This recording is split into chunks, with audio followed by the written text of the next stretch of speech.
بسم اللہ الرحمن الرحیم۔ السلام علیکم طلباء، آج ہم جماعت دہم کا سبق ملمہ کے اقتباس کی تشریح کریں گے، اور اس کے لیے اقتباس کے لیے جو ہم نے لائنز منتخب کی ہیں وہ صفحہ نمبر 61 سیکنڈ پیراگراف، اور یہاں سے سٹارٹ ہوں گی۔ اندھیری سڑک پر کرارے بوٹوں کی چرر چرر، یہاں سے لے کر ایک چبھتی ہوئی نظر ڈالتا ٹکٹ گھر کے پیچھے نکل گیا۔ یہاں تک ہم نے یہ لائنز منتخب کی ہیں اقتباس کی تشریح کے لیے۔ سب سے پہلے ہم لکھیں گے، اس کا پیٹرن ہے جو آپ کو سکرین پر نظر آ رہا ہے، حوالہ متن، سبق کا عنوان ملمہ، مصنفہ کا نام ہاجرہ مسرور، ماخذ ہیں اس کے سب افسانے میرے، اور صنف کے لحاظ سے یہ ایک افسانہ ہے۔ خط کشیدہ الفاظ کے معنی لکھیں گے، سینٹر میں مارجن لائن لگائیں گے، رائٹ سائڈ پہ الفاظ اور معنی لکھیں گے، لیفٹ سائڈ پہ۔ چرر کا مطلب ہوتا ہے، یہ بوٹوں کی آواز کو کہتے ہیں، اس میں صوت ہے یہ جس میں آواز کا ذکر ہو۔ اس کے بعد دوسرا ہے رستا ہوا، کانپتا ہوا، اور تیسرا ہے قبول صورت یعنی واجبی سی شکل، اوور کوٹ لمبا کوٹ، بے ساختہ یعنی فوراً جلدی سے۔ یہ اس کے خط کشیدہ الفاظ تھے۔ 5 خط کشیدہ الفاظ کے میننگ لکھیں گے، اس کے بعد ہم اس کی تشریح کا آغاز کریں گے۔ تشریح کی ہیڈنگ دیں گے، تفصیلیہ کی علامت لگائیں گے، اور پھر لکھیں گے درج ذیل نثر پارہ اردو ادب کی درسی کتاب کے سبق ملمہ سے ماخوذ ہے۔ مصنفہ الفاظ کے تیور کو قلم کی روشنائی سے کفس کاغذ پر مقید کرتے ہوئے ہمیں معاشرے میں ظاہر و باطن کے دوگلے پن سے آگاہ کر رہی ہیں، اس کی نشاندہی کروا رہی ہیں۔ خواتین افسانہ نگاروں میں ہاجرہ مسرور نے خاصی شہرت حاصل کی۔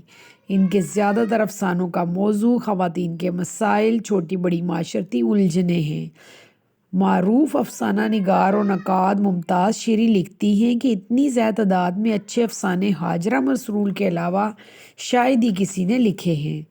اب یہ تھا ان کا اسلوب بیان شاعرہ کا۔ اسلوب لکھنے کے بعد ہم لکھیں گے تشریح طلب اقتباس سبق کے آغاز سے لیا گیا ہے۔ اس میں وہ سے مراد مصنفہ ایک لڑکی جو تنہا سفر کر رہی ہے اس کے بارے میں بتاتی ہیں کہ وہ تیسرے درجے میں سفر کرنا چاہتی تھی کیونکہ وہ غریب گھرانے سے تعلق رکھتی تھی، لیکن اپنے قیمتی برقعے کی وجہ سے دیکھنے والوں کو کوئی امیر اور آزاد خیال لڑکی لگ رہی تھی۔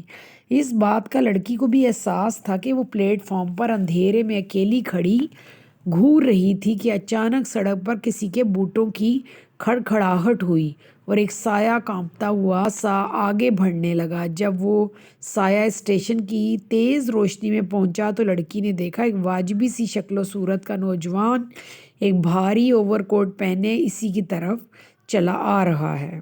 مشہور قول ہے کہ دوسروں کو دھوکہ دینا خود کو دھوکہ دینے کے برابر ہے۔ اس لڑکے کے ظاہر سے بھی ایسا لگ رہا تھا جیسے وہ بھی کسی اچھے گھرانے کا ہے۔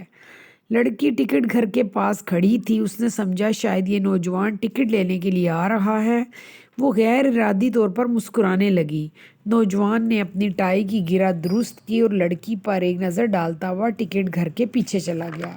حقیقت چھپ نہیں سکتی بناوٹ کے اصولوں سے، کبھی خوشبو آ نہیں سکتی کاغذ کے پھولوں سے۔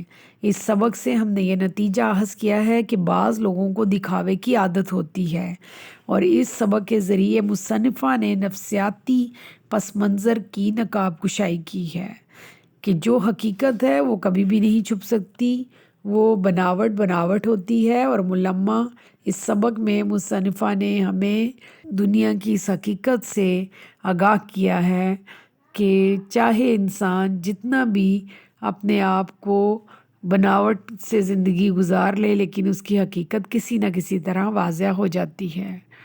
اس کے ساتھ ہی ہمارے لیکچر کا ٹائم ختم ہوتا ہے۔ اللہ حافظ۔